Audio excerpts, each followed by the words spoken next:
আমরা রাজশাহী পুলিশ কমিশনারের সাথে সমন্বয় মিটিং থেকে সমস্ত মিটিং আমরা পার্টিসিপেট করেছি। আমাদের যে রাজশাহী মহানগরীর সকল পূজা মণ্ডপে প্রায় বলা যায় যে 100 মতো এখানে পূজা মণ্ডপ আছে। এর জন্য আমাদের একটা সমন্বয় কমিটি করে আমাদের কমিশনার কার্যালয়ে থানাতে দেওয়া আছে।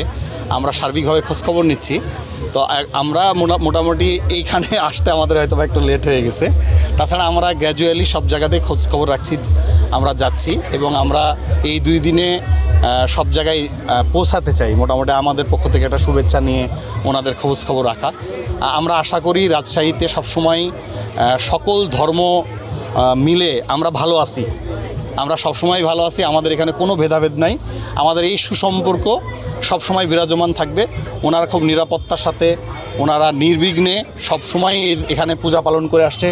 এই বড় শারদীয় দুর্গা উৎসব এর আগেও হয়েছে, এবারও হবে। আমরা আশা করি, আমরা কোনো জিনিসই আশঙ্কা করি না। রাজশাহীতে এই সৌহার্দ্যপূর্ণ পরিবেশ সবসময় বিরাজিত ছিল, এখনও ছিল। আমরা ওনাদের যে কোনো প্রয়োজনে ওনাদের পাশে আছি, ওনাদেরকে সহায়তা করার জন্য ইনশাআল্লাহ।